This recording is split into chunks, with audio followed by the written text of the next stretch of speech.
안녕하세요. 오늘 저희와 함께 한국 공공기관 개혁에 관한 자료들을 좀 깊이 들여다볼 시간입니다. 당신께서 공유해 주신 글과 또 시민들 의견을 보니까요.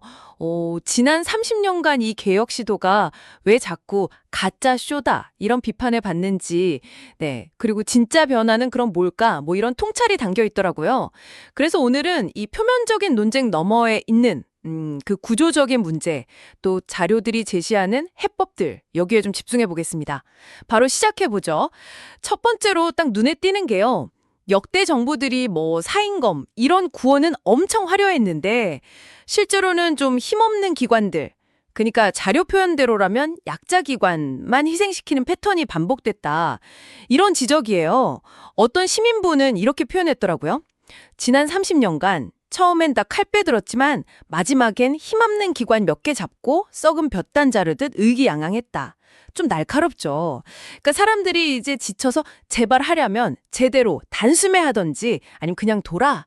이런 목소리까지 나오는 것 같아요. 네, 그 30년이라는 기간이 참 중요해요. 이게 뭐 특정 정부의 문제가 아니라는 거죠.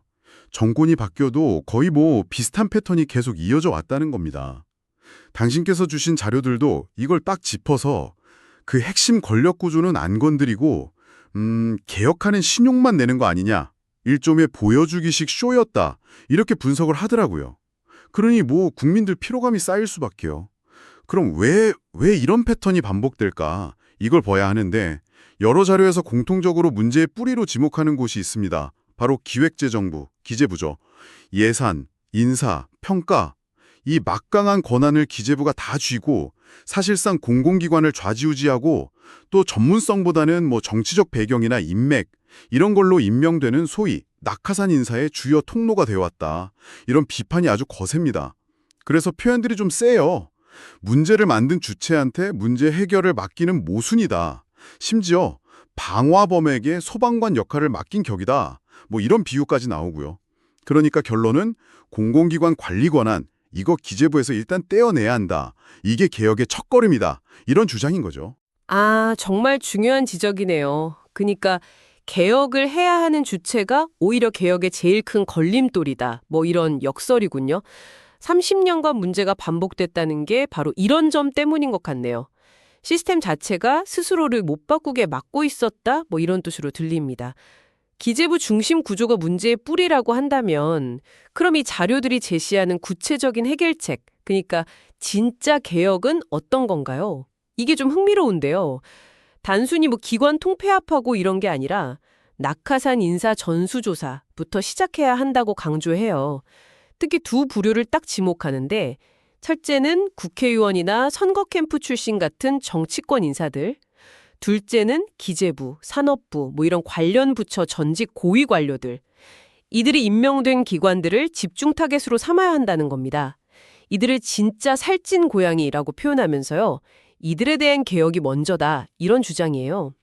아, 그리고 중앙부처 산하뿐만 아니라 광역, 기초, 지자체 산하 공공기관까지 다 포함해야 한다고 덧붙이고 있습니다. 네, 여기서 핵심 원칙은 그거죠. 큰 것부터, 힘 센 것부터 손대라. 과거처럼 약한 기관 몇 개 건드리는 방식으로는 절대 본질적인 변화는 못 만든다는 그런 강한 문제의식인 것 같아요. 근데 자료들도 예상합니다. 이런 진짜 개혁은 정말 엄청난 기득권의 저항에 부딪힐 거라고요. 심지어 이런 수법까지 쓴다고 우려하는데 평소에 구박받던 노조까지 뒤에서 이렇게 살살 꼬드겨서 저항하게 만들어서 본질을 흐릴 수 있다. 뭐 이런 전망도 나와요. 결국 관건은 이거겠죠. 이런 저항을 정면으로 뚫고 나갈 정치적 리더십 그리고 그 의지가 있느냐. 이게 질문으로 남는 겁니다. 네, 오늘 살펴본 자료들은 결국 과거의 공공기관 개혁이라는 게 기재부로 대표되는 핵심 권력 구조나 아니면 고질적인 낙하산 인사 문제 같은 본질은 좀 외면한 채 그냥 피상적인 쇼에 머물렀다. 이런 날카로운 비판을 담고 있었네요. 맞습니다. 그리고 이 자료들이 그리는 진짜 개혁의 모습은 바로 그런 기득권 구조에 정면으로 맞서는 거고요. 그러기 위해서 철저한 실태조사, 또 근본적인 구조 개편을 요구하고 있는 거죠. 물론 그 과정에서 저항이 엄청날 거라는 점도 분명히 하고 있고요. 좀 더 크게 보면 지난 30년간 계속된 비효율과 불신의 고리를 이제는 좀 끊어내자, 뭐 이런 시도로 읽을 수 있겠습니다. 자, 이제 마지막으로 당신께 질문을 하나 던져보겠습니다. 이 자료들이 진단한 30년의 역사, 또 구조적인 문제들을 쭉 되짚어봤는데요. 만약 앞으로 또 다른 공공기관 개혁이 추진된다면 그게 과거의 보여주기식 쇼와는 다르다는 걸 확인하기 위해서 당신이라면 어떤 구체적인 변화나 징후에 가장 주목하시겠습니까?